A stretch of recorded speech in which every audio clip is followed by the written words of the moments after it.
આર્યન ભગત phone જો ચાલો જય સ્વામિનારાયણ અમારા આર્યન ભગત આવી ગયા છે એ ઉતાવળા હું ઉતાવળી પણ નેટ વહી જાય છે એ ધીમું ચાલે છે એટલે આજે અમારા આશ્રમે આવ્યા અને અમારી આશ્રમની ભૂમિ પાવન કરી બહુ જ આનંદ થયો જય સ્વામિનારાયણ જય સ્વામિનારાયણ બોલો કષ્ટભંજન દેવની જય સ્વામિનારાયણ ભગવાનની જય ગોપીનાથજી મહારાજની જય તો આજે અમે આવી ગયા છીએ આશાનું હરિદ્વાર સુંદર મજાના આશ્રમે અને અહીંયા ખૂબ જ સરસ મજાની સેવા થઈ છે અને આજે અહીંયા મહારાજનો પાટોત્સવ હતો સ્વામિનારાયણ ભગવાનનો તો અમે આવ્યા પણ મહારાજ પોટી ગયા છે અત્યારે તો અમે કીધું અત્યારે મહારાજના સેવકને જ મળી લઈએ તો અત્યારે આશાબેનને અમે મળ્યા અને ખૂબ જ સારી સેવા કરે છે અને એમની રીતે આ લોકો પણ તૈયાર થાય છે પ્રેરણા મળે છે લોકોને એટલે ખૂબ જ સારું કામ કરી રહ્યા છે ભગવાનના ચરણોમાં પ્રાર્થના કરીએ આ રીતે કામ કરતા રહે અને અત્યારે એમ એક બેન એવું કહે છે કે ગરડાનો મહિમા સંભળાવો તો એમને આપણે સંભળાવી દઈએ ગરડું મારું ને હું ગરડાનો એ તો કદી નથી મટવાનો સર્વ તીર્થ પાપને બાળે કર્મને ના બાળે કોઈ તો કર્મ બાળીને ભસ્મ કરે એવો દેખો મૂર્તિ ગઈ ગરગપુર દેવળમાં બિરાજે રૂડા રાધાજીને કાન એક વખત આછા ભાવથી જો કોઈ ગોપીનાથજી મહારાજના ચરણે સમર્પિત થઈ જાય તો દુનિયાનું એવું કોઈ દુઃખ નથી કે આ ગરડાવાળા કાપીને ઉગાર કાઢી નાખે સૌ કોઈના જીવનમાં એક એવી સાંજ આવે છે કે બધું જોવા છતાં એને કશું ન કામ આવે છે સૌ કોઈના જીવનમાં એક એવી સાંજ આવે છે કે બધું જોવા છતાં એને કશું ના કામ આવે છે મળે યશ અને કીર્તિ તેથી ફૂલાય ગૌરવથી છાતી તેથી ચારેય બાજુથી ઘેરાય ને ત્યારે મારા બાપ ઓઠે રામ આવે છે તે છતાં જીવનની એક જડીબુટ્ટી બતાવી દઉં કવિરાજ કહે છે તે છતાં જીવનની એક જડીબુટ્ટી બતાવી દઉં કારણ કે જ્યારે દુનિયામાં દવાઓ કામ નથી લાગતી ને ત્યારે જ ભૂતની દુઆઓ કામ લાગે છે વાહ पर भरोसा मत करना यारो इन हाथों की लकीरों पर भरोसा मत करना यारो क्योंकि तकदीर तो उनकी भी होती है जिसके हाथ भी नहीं होते जो सर फिरे होते हैं इतिहास उन्हीं की लिखती है समझदार तो लोग सिर्फ उनके बारे में पढ़ते हैं परख अगर हीरे की करनी है तो अंधेरे का इंतजार करो वरना धूप में तो कांच के टुकड़े भी चमकती है सच्चे इंसान और हिम्मत वाले की परीक्षा तो मुश्किलों में भी होती है वो मार्ग सीधा नहीं था बहुत कठिन था અને હનુમાનજીને જેટલી રામમાં પ્રીતિ ભક્તિ અને ભરોસો હતો એટલો બીજાને નહોતો કારણ કે જેટલો ભરોસો મોટો ને એટલો ભગતય મોટો એ ખુશી દેજે જમાનાને હરદમ મને હૃદય દેજે ભમરાને આવજે ગુલશન મને મેરાન વન દેજે જમાનાના પુણ્યો બધા જમાનાને મુબારક હો હું નિરખું મારા દોષ એવા મને નયન દેજે 7 માળના મહેલ બનાવ્યા ફર્નિચર મોટું સારું શેર વેતનો તું અધિકારી બાકી બધું પર બારું આ ભેળા છે ભંડારેમાં નથી જાજુ તારું આ ભેળા છે ભંડારેમાં નથી જાજુ તારું શેર લોટનો તું અધિકારી બાકી બધું પર બારું મારું મારું કરીને હાલી નીકળમાં પરોપકાર કરતો સારું લોટ પાણીનો તને લાડવો પકડાવશે બાકી બધું પર બારું કે જુદી જ તાસીર છે આ ધરાની કે જુદી જ તાસીર છે આ ધરાની અહીંયા મહાભારતમાં આવો ને તો ગીતા નીકળે હજી ધબકે છે લક્ષ્મણ રેખાઓ હજી ધબકે છે લક્ષ્મણ રેખાઓ કે જ્યાંથી રાવણ પણ પિતા પિતા નીકળે અને હજી કોઈ ઝલક બની અને ખેડ કરવા નીકળે તો હજી આ ધરતીમાંથી સીતા નીકળે બોલો કષ્ટભંજન દેવની જય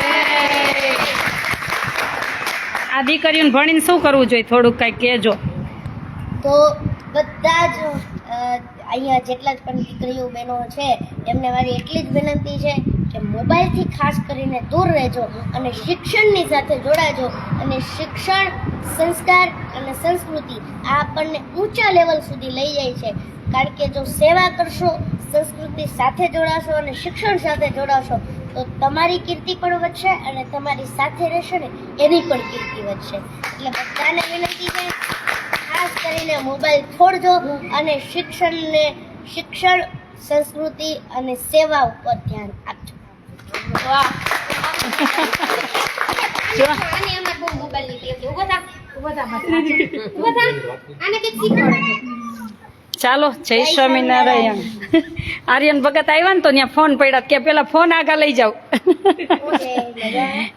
ભગત આજે અમારા પાટોત્સવને દિવસે આવ્યા એટલે બહુ જ આનંદ થયો કે કે ને કે વણ તેડે કોઈ ભગવાનના ભક્ત આવે ને એટલે ભગવાન રાજી હોય એટલું યાદ રાખવાનું. કોઈ આમંત્રણય નહોતું અને કોઈ ફોનય નહોતો કરેલો, અને એ અહીંથી નીકળ્યા અને મને ફોન આવ્યો કે બેન આશ્રમે છો તો ભગતને લઈને આવી.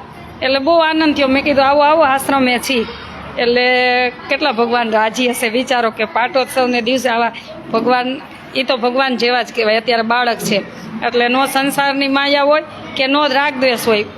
ઉંમર થશે પછી ખબર શું કરશે, પણ અત્યારે તો એકદમ નિર્દોષ અને ભગવાનમય જીવન કહેવાય ને ભગવાન જ કહેવાય એમ નાના બાળકોમાં. એટલે અમને એમ થયું કે આજે પાટોત્સવને દિવસે ભગવાન આવ્યા સાક્ષાત, એવું થયું. એટલે સાધુએ કીધું થોડી દક્ષિણા આપજો બધા. એટલે ઓલો બ્રાહ્મણ કેમ કે આ તમે કમંડળ ને આ બધું પહેરવાનું લઈને રખડો, એ તમારી દક્ષિણા જ છે. આ હવે રોજ હું નવું નવું આપું તો કે ઈ નહીં. તો બ્રાહ્મણ કે ઈ હું બીજું હું. એટલે સાધુએ એમ કીધું કે તારે ત્યાં તારી જે પત્ની છે એ ગર્ભવતી છે અને એને ત્યાં જો દીકરો થાય તો તારે એનું નામ નારાયણ રાખવાનું. હવે દીકરા તો ઝાઝા હતા, એને 2-4 દીકરા હતા. હવે સૌથી નાનો દીકરો હોય ને એને આપણે બહુ લાડ કરીએ, ભલે ગમે એટલા હોય. એને કઈ કઈ અને એ બધું નગરો બોલે બોલે એ નારાયણ પાણી ભરાઈ આવે તો એ નારાયણ આ તો. એટલે જેવા ભગવાનના નામ લેવા માંડે, ભગવાનના. પછી એક વખત એ બાળક 2-3 વર્ષનું હશે અને ફળિયામાં રમતું હતું. એમાં અજામિલ બ્રાહ્મણ આવી રીતે સોફે આમ બેઠો હતો અને એવામાં યમના દૂત આવી પોતાના પાશમાં એના પગ અને એના હાથ બાંધી દીધા. એટલે ઓલો તો સીધું ભડક્યું. હવે આપણે અચાનક ખાલી યમના દૂતો ખાલી શબ્દ વાંચે છે ને આપણે ભટકી જઈએ. હવે એ હામા મળે તો આપણે શું કરીએ? એ એટલે તરત ભડકી ગયો. એટલે મદદ કરવા એને તરત કીધું નારાયણ. હવે તો નાભીમાંથી નાદ નીકળી ગયો નારાયણ. અને પોતાનો દીકરો તો રમતો હતો. એવામાં ભગવાન નારાયણને એનો નાદ સંભળાયો, વિષ્ણુ ભગવાનને. અને એના પાર્ષદો આવ્યા. પણ ભગવાન વિષ્ણુના પાર્ષદો કીધું કે આને છોડી દો. હવે જો ખાલી પોતાના દીકરાનું નામ નારાયણ રાખવાથી એનું ખાલી આપણે બોલાય કરીએ તો આપણે ભગવાનના ખાલી અખંડ નામ લઈએ તો આપણો ભગવાન ઉદ્ધાર નો કરી નાખે? કરે જ તે ને. હવે એક બીજી નવી કથા છે નરસિંહ મહેતાની છે. કઈ જતો કઈ કથા છે તો નરસિંહ મહેતાના દીકરા શામળિયાના લગ્ન. હવે થયું કેવું કે દીકરીનું ગોતું નાખતા નાખતા બ્રાહ્મણ નરસિંહના ઘરે આવ્યા. નરસિંહ લોકો નરસિંહ મહેતા એના ઘરે આવ્યા અને કીધું કે આલ્યો શ્રીફળ ચાંદો કરી દીધો અને લગ્ન નક્કી થયા. દીકરીના ઘરે આવ્યા અને કીધું કે ગોતું નખાઈ ગયું છે અને થઈ ગયું છે રેડી. એના દીકરીના પપ્પા કે ક્યાં નાખ્યું? તો કે નરસિંહ મહેતાના ઘરે. બોલો કે એલા એના ઘરમાં ખાલી કરતા સિવા કઈ છે ને મારી દીકરીને જાય તો દુખી થઈ જાય. ઓલા અને પછી બ્રાહ્મણે શું કીધું કે મહારાજ તમે કહો તો આ અંગૂઠો કાપીને આપી દો, પણ જે અંગૂઠે વટનો ચાંદલો કરવા ગયો છું એ ચાંદલો પૂછવા હું ન જાઉં. એટલે ભાઈએ કીધું કે કાંઈ બનો તમે મારી એક ચિઠ્ઠી તો પહોંચાડી દો. ચિઠ્ઠી આપી અને જે એડ્રેસ લખવાનું હોય ને એને લખ્યું જય શ્રી કૃષ્ણ. બોલા દીકરીના પપ્પાએ એ લખી મોકલી. ઉદેવ ગયા અને આપ્યું. એટલે નરસિંહ મહેતાએ જોયું જય શ્રી કૃષ્ણ. નરસિંહ મહેતા કે આપણે ક્યાં ચિઠ્ઠી છે, આપણું ક્યાં એડ્રેસ છે? આમ છે જાઓ મંદિરમાં મૂકી આવો. મંદિરમાં મૂકી દીધી ચિઠ્ઠી. અને પછી ધીરે ધીરે સમય વીતો. પછી લગ્નના 8 દાડા બાકી રહ્યા અને ચિઠ્ઠીમાં શું લખ્યું હતું તો જાન લઈને આવવું હોય તો 1000 માણા લઈને આવજો અને જાનની અંદર હાથી અને ઘોડા હોવા જોઈએ. અને જો આવી જાન લઈને જો ન આવો ને તો જાન લઈને આવતા જ નહીં. આવો પત્ર લખીને મોકલી દીધેલો. હવે 8 દાડા બાકી રહ્યા ને માણેક મહેતીએ કીધું એ મહેતાજી આ જો 8 જ દાડા બાકી રહ્યા. એને કીધું કે લે હજી તો 8 દાડા બાકી છે. હું હજી 8 દાડા એટલે 1 અઠવાડિયું બાકી છે.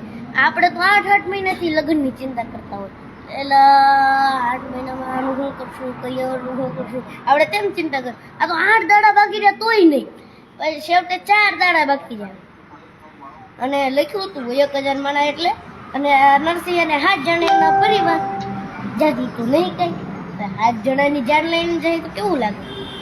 7 જણા તો ખાલી ઓલામાં નીકળ્યા હોય સંગમાં તોય સારા ન લાગે. હવે તો 7 જણાની જાન નીકળે તો શું કહેવાય? આવું છું. એટલે 4 દી બાકી રહ્યા એટલે માણેક મેં અલ્પાબેન. એલા હવે 4 દાડા બાકી રહ્યા છે, કંઈક કરો. એટલે એક ઘીનો દીવો આપો. માણક મેં તેને દીવો લઈ કરશે હું? હવે કેવો અહીં નહીં કઈ, એટલે દીવો આપ્યો. દીવો લીધો, નરસિંહ મહેતાએ ભગવાનનું ભજન કરી ગયા, સીધા વૈકુંઠમાં ગયા. એટલે ભગવાને કીધું, નરસિંહે અત્યારમાં કેમ? કે પ્રભુ તમારા શામળિયાના લગ્ન છે. એમ કીધું, મારા દીકરા શામળિયાના નહીં, તમારા શામળિયાના લગ્ન છે. પ્રભુએ કે કેટલી વાર છે? તો કે 4 દાડા બાકી છે. ભગવાન કે તો અત્યારનો હું દોડો આવ્યો છે, હજી 4 દાડા બાકી છે, થાય એટલે કેજે. પછી 2-3 દિવસ બાકી રહ્યા એટલે ભગવાનને અર્જુન અને ઉદ્ધવને કીધું કે જાઓ જુનાગઢના રંગોળી નાખો. અને ઉદ્ધવને ભેગા હું કીધું, જાઓ તમારે ત્યાં જઈને ભાતના પકવાન બનાવવા છે, ભાતના પકવાન બનાવવા. હવે ઉદ્ધવે શું કીધું, એટલે પ્રભુ આપણે કોઈ દી હાથમાં કડછો પકડો નથી, હું સીધો તૈયાર થાળીએ ગયો છું અને મને કઈ આવડતું નથી. ભગવાન કે તમે જાઓ, તમને બધું થઈ જાય. અને ગયા અસલ કંદોયો લાગે, કંદોયા જેવું છું. ઉદ્ધવ આયા અને મહેતાજી ભાળી ગયા, રડવા જેવા થઈ ગયો. ઉદ્ધવજી તમે કેમ કેવા છે? ઉદ્ધવજીએ કેવો વેશતો, સફેદ ધોતી, જબ્બો અને માથે ઓલું લાલ કલરનું કહેવાય થાળિયું કહેવાય ને, એ બાંધવાનું હતું. એ બાંધેલું અને પછી તરત નરસિંહ મહેતાનો ઈશારો કરી, કઈ બોલતા નહીં છે ને મને હું. એટલે માણેક મહેતીએ કીધું કે તમે કોણ? એટલે કંદોએ ઉદ્ધવજીએ કીધું કે હું કંદોયો રસોઈયો. એટલે શું બનાવવાનું છે? એટલે માણેક મહેતીએ કીધું કે એ તો મને ખબર ન હોય, લાવ મહેતાજીને બોલાવી આવું. મહેતાજી પાસે ગયા. મહેતાજીએ કીધું કે હું બનાવું આવડે? મહેતાજીએ શું કીધું કે હું બનાવું છે આપણે કાચું કતરી બદામનો હલવો હું બનાવું છે. એટલે માણેક મહેતી મનમાં કે આ ઘરમાં શિંગદાણા નથી ને બદામનો હલવો બનાવવો છે, ઘરમાં શિંગદાણા જ નહીં, કેવું ઘર? હવે એમાંય પાછા 1000 માણા લઈને જવાનું. એટલે અર્જુને આખા જુનાગઢને રંગથી રોગાયું અને પછી ઉદ્ધવ રસોઈ ઘરમાં ગયા, ભાતના પકવાનો બનાવ્યા. એ વખતે એટલે બધું જમવાનું ને એવું તો આપણે દીકરીને ઘરે હોય ને, લગ્ન ત્યાં તક હોય. તો અહીંયા કેમ? તો પહેલાના સમયમાં કેવું હતું કે પહેલા આખી મોટી જાન લઈને જતા અને જાજો ફરક હોય ને તો રસોઈને લઈને જતા. એટલે વચ્ચે કંઈક રોકાય કે એવું હોય ને તો લોકો જમતા, એના હાથું બળદગાડા જમવાના વસ્તુઓ લઈને જતા એ લોકો. એટલે જમવાનું બનાવ્યું તો અર્જુને જુનાગઢને રંગને રોગાયું અને પછી જાનનો દિવસ આવ્યો. એટલે શામળીઓ કે બાપુ આ ઘોડું પછાડે એમ છે. નરસિંહ મહેતાએ કીધું કે કાંઈ વાંધો નહીં, આપણે કપડાં કે ઊભું થઈ જવાનું, પણ જવાનું તો ઘોડા માથે જ છે. એટલે 7 જણની જાન નીકળી હો. અને એવી જાન જાય અને જ્યાં ઓલા ગામની નજીક પહોંચવા આવી ને ત્યાં લક્ષ્મીજીએ ભગવાનને કીધું, એલા આમ તો જો તમારા ભગતની જાન જાય છે અને જો ત્યાં 1000 માણા લઈને નહીં જાય ને, ઓલી ચિઠ્ઠી તો વાંચી હતી ને, 1000 માણા લઈને જવાનું છે અને નહીં જાય ને તો લાજ એની નહીં તમારી જાય. કારણ કે ભગવાન કોઈ દી પોતાના ભગતની લાજ જવા દેતા નથી, કારણ કે ભગવાનને એના ભક્તો વાલા છે. એટલે જો ભગવાનનું ભજન કરશો ને તો ભગવાન તમને વાલા કરી દેશે. પછી તો ભગવાન છે ને બધા હે લક્ષ્મીજીના દાસીઓને બનાવી જાનડિયું, વૈકુંઠના પાર્ષદોને બનાવ્યા જાનૈયા, અને હે પછી ધામધૂમ કરીને ત્યાં જાન પહોંચાડી. એટલે ભગવાન પોતાના ભગતની લાજ ક્યારેય જવા દેતા નથી. અને ભગવાને પાછું શું કર્યું, હવે ઈ જાનની એ હું લાવવાનું કીધું તું જાનમાં, ઘોડા અને હાથી. તો ભગવાન ઊંટઈ લઈ ગયા, ઊંટ, બળદ, ગાય, ભેંસું બધુંય. અને તો કેવા બધાય કપડા પહેર્યા, કહું ભાતના કપડા, સોનાના શણગાર, અહીંયા સુધીની સોનાની માળાઓ, એવા તો શણગાર પહેરી ગયા. બોલા સમયને એમ થયું, જો મારા વેવાઈના જાનમાં આવવા વાળા લોકો એટલા તૈયાર થઈને આવે તો મારો વેવાઈ કેટલો તૈયાર થઈને આવ્યા છે.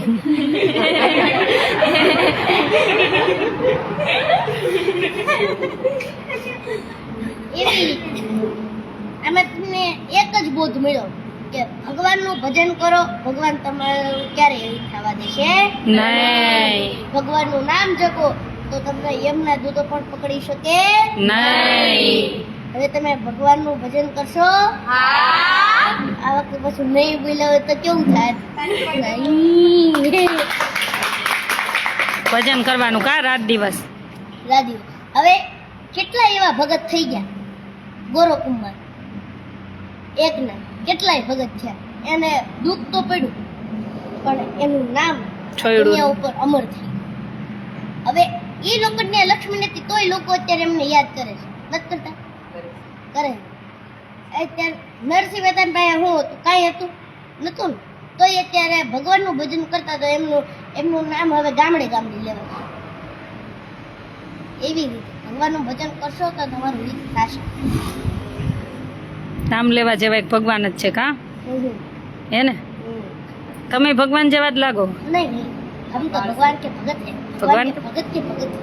भगवान के भगत है भगवान के भगत भी है और भगवान के भगत भी है. नहीं, मैंने सुना है कि भगवान जो ऐसे बच्चे होते हैं ना, उसके हृदय में भगवान रहते हैं और साक्षात वो भगवान कहते हैं. तो आप तो भगवान जैसा ही मुझे दिख रहा है. तो कुछ ऐसे लोग होते हैं जिसको ऐसा दिखता है, वरना तो भगवान सामने आ जाए फिर भी लगता है ये तो बच्चा ही है, ये क्या है. ભગવાનના ચરણોમાં પ્રાર્થના કરીએ, ભગવાન તમને ખૂબ પ્રગતિ કરાવે અને તમારા હાથે આવીને આવી સેવા થતા રહે અને તમારી પાછળ ઘણા લોકો પ્રેરણાદાયી થયા છે તો એમને પણ ભગવાન પ્રગતિ કરાવે, એમનો પણ પરિવાર સુખ્યો રહે અને એ પણ એમની બધી ઈચ્છાઓ અને મનોકામનાઓ પૂરી થાય અને તમારી પણ બધી ઈચ્છાઓ અને મનોકામનાઓ પૂરી કરી દે ભગવાન. એવી ભગવાનના ચરણોમાં પ્રાર્થના. તમે આશ્રમને ખૂબ આગળ લઈ જાઓ એવી ભગવાનના ચરણોમાં પ્રાર્થના. કષ્ટભંજન દેવની જય, સ્વામિનારાયણ ભગવાનની જય, લક્ષ્મીનારાયણ દેવની જય. વાહ, થેન્ક યુ. અમારો આશ્રમ પાવન બનાવી દીધો તમારા પાવન પગલાથી. એ તો ક્યારે આવ્યા હતા ખબર ને? પ્રતિષ્ઠા હતી ત્યારે આવ્યા હતા વખતે તો આપણે કરીને અને આજે પાછા અચાનક અચાનક એટલે ભગવાન લાવ્યા. અચાનક મોટા માણસ ફોન આવે ને એટલે કહેવાનું આમાં પડાય નહીં. મોટા માણસનો ફોન આવે ને ત્યારે એવું? હા, કેમ છે? મજામાં? હમણાં શું હાલે છે? સારું છે? ખેતીવાડી આમ તેમ મજા આવે? એટલે પછી કાલ કે પરમ દી આમાં ઓલું થોડું પતાવવાનું હતું. તમે તો અચાનક આવ્યા આજ પાટોત્સવ ને દિવસે, એટલે મારા ઘનશ્યામ જ આવ્યા. મને તો એવું જ લાગ્યું. અને મને ખબર નથી આજ પાટોત્સવ છે. તો ઈ જ વાત છે ને, એટલે જ કહું ભગવાન જ આવ્યા અમારે તો. તમે એટલે અમે તો ભગવાન જ માની ના. આમે બાળક તો ભગવાન જ કહેવાય, હે ને? સહી બાત હે. ચાલો બધાને ફોટા પાડવાય ને પાડ લેજો. પાડવા દેશો ને ભગત? હા, પાડી લો. હા, પછી કેસરી પહેરો તે દી નહીં પાડી, અત્યારે જ પાડ લે ને. હા આમ નામ રેજો, ઈ કેસરી નથી પહેરો, આમ નામ. હો, હા હા. ચાલો બધાને જય સ્વામિનારાયણ. આજે આર્યન ભગત પધાર્યા, ખૂબ ખૂબ આભાર ને થેન્ક યુ દેવી. તમને ભેટ આપે જો બેન, હીરો કાનમાં પહેરવાનો. ઓ પહેરી લઈશ. તો પછી